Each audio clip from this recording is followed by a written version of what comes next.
Friends, നമ്മളിന്ന് ഒരു important ആയിട്ടുള്ള ടോപ്പിക്കിൻ്റെ ഒരു വീഡിയോ ആണ് ചെയ്യാൻ പോകുന്നത്. നിങ്ങൾ എല്ലാവരും കേട്ടിട്ടുണ്ടായിരിക്കും, ജപ്പാൻ എന്ന് പറയുന്നത് കുറേ എർത്ത് സുനാമിയൊക്കെ ഉള്ള ഒരു രാജ്യമാണ്. ഒന്നും കൂടെ ചിന്തിച്ചാൽ മനസ്സിലാവും, പല രാജ്യത്തിൽ പല തരത്തിലുള്ള അപകടങ്ങൾ നടക്കുന്നുണ്ട്, നമ്മുടെ രാജ്യത്തിലും നടക്കുന്നുണ്ട്. പക്ഷേ അപകടങ്ങൾ കാരണം ഉണ്ടാകുന്ന നാശനഷ്ടം ജപ്പാനിൽ പൊതുവേ കുറവാണ്. അതിന് കാരണം ജപ്പാൻകാരെ കാലങ്ങളോട് ശീലിച്ചു പോകുന്ന കുറച്ച് രീതികളാണ്. നമ്മളും അത് പഠിക്കേണ്ട സമയമായിരിക്കുന്നുള്ളൂ. ജപ്പാനിലുള്ള പലതരം ഡിസാസ്റ്റർ മാനേജ്മെന്റിനെ കുറിച്ചുള്ള ആദ്യത്തെ വീഡിയോ ആണ് ഇത്. ഇന്നത്തെ വീഡിയോയില് ഓരോ ഫാമിലീസും ചെയ്യേണ്ട എമർജൻസി പ്രിപ്പറേഷൻസിനെ കുറിച്ചാണ് പറയുന്നത്. നമ്മളെ കയ്യിൽ ഇവിടുത്തെ സിറ്റി ഓഫീസിൽ നിന്ന് പ്രൊവൈഡ് ചെയ്ത ഒരു ചെക്ക് ലിസ്റ്റ് ഉണ്ട്. ഈ ചെക്ക് ലിസ്റ്റ് യൂസ് ചെയ്തിട്ടാണ് നമ്മൾ ഇന്നത്തെ പ്രിപ്പറേഷൻസ് ചെയ്യുന്നത്. ഇത് പറയുന്നത് നമുക്ക് 2 സെറ്റ് സാധനങ്ങൾ വേണമെന്നാണ്. ആദ്യത്തെ സെറ്റിൽ വേണ്ടത് എന്തെങ്കിലും അപകടം ഉണ്ടായി ഇലക്ട്രിസിറ്റിയും വാട്ടർ സപ്ലൈയും ഒക്കെ നഷ്ടപ്പെട്ടാൽ അത്യാവശ്യം വേണ്ട സാധനങ്ങളാണ്. ആദ്യം നമുക്ക് ഫുഡിൽ നിന്ന് തുടങ്ങാം. കുക്ക് ചെയ്യാതെ കഴിക്കാൻ പറ്റുന്നതും പെട്ടെന്ന് കുക്ക് ചെയ്ത് കഴിക്കാൻ പറ്റിയ സാധനങ്ങൾ നമ്മൾക്ക് സ്റ്റോക്ക് ചെയ്യണം. എമർജൻസി സ്റ്റോക്ക് വയ്ക്കാനായിട്ട് നമ്മളൊരു വലിയ ബാഗ് എടുത്തിട്ടുണ്ട്. അതിലേക്ക് നമ്മൾ വാങ്ങിച്ച ഫുഡ് ഐറ്റംസ് ഒക്കെ വയ്ക്കാം. ഇതൊരു പാക്കറ്റ് റൈസ് ആണ്. മാസത്തിൽ ഒരിക്കലെങ്കിലും നമ്മൾ ഈ സ്റ്റോക്ക് റീചെക്ക് ചെയ്യണം. എക്സ്പയറി ഡേറ്റ് ആയ സാധനങ്ങൾ മാറ്റിയിട്ട് പുതിയ സാധനങ്ങൾ എടുത്ത് വെക്കണം. ഫുഡ് പോലെ പ്രധാനമാണ് വെള്ളവും. വെള്ളപ്പൊക്കം ഉണ്ടായാലും നമുക്ക് കുടിവെള്ളം കിട്ടാതെ ആവും. നമ്മൾ ഏതാണ്ട് 12 ലിറ്ററിന്റെ ഒരു വലിയ പാക്ക് എടുത്ത് വെക്കുന്നുണ്ട്. ഇനി നമ്മൾ എമർജൻസി പാക്കിൽ വെക്കുന്നത് ടോയ്ലറ്റ് പേപ്പർ, വൈപ്പ്, പിന്നെ കുറച്ച് rope, tape, wrapping foil, gloves, newspaper, towel, tarpaulin,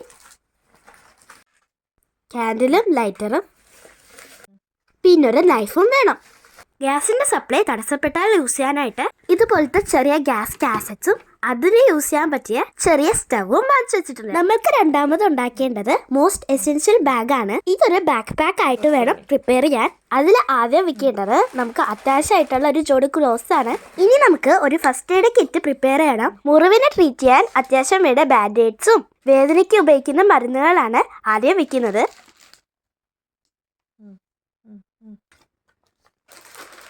Japan തണുപ്പ് കൂടിയ ഒരു രാജ്യമായതുകൊണ്ട് ഹാൻഡ് വാമേഴ്സും വിൽക്കുന്നുണ്ട്. പിന്നെ കുറച്ച് മാസ്കും വെച്ചു. ഈ ഫസ്റ്റ് എയ്ഡ് കിറ്റും നമുക്ക് നമ്മളെ ബാക്ക് പാക്കിൽ വെക്കാം. ഇനി നമുക്ക് ഒരു സാനിറ്ററി കിറ്റ് പ്രിപ്പയർ ചെയ്യാം. ബ്രഷും പേസ്റ്റും സാനിറ്ററി പാഡ്സും വിൽക്കുന്നുണ്ട്. കുട്ടികളുള്ള വീടാണെങ്കിൽ ഡൈപ്പേഴ്സും വിൽക്കാം. ഈ സാനിറ്ററി കിറ്റും ബാക്ക് പാക്കിൽ വിൽക്കാം. അടുത്ത സെറ്റിൽ നമ്മൾ വെക്കുന്നത് ഒരു ടോർച്ചാണ്. പിന്നെ അത്യാവശ്യം എഴുതാനുള്ള സാധനങ്ങൾ വേണം. പിന്നെ കുറച്ച് ബാറ്ററീസും മൊബൈൽ ചാർജേഴ്സും ഒക്കെ വിൽക്കാം.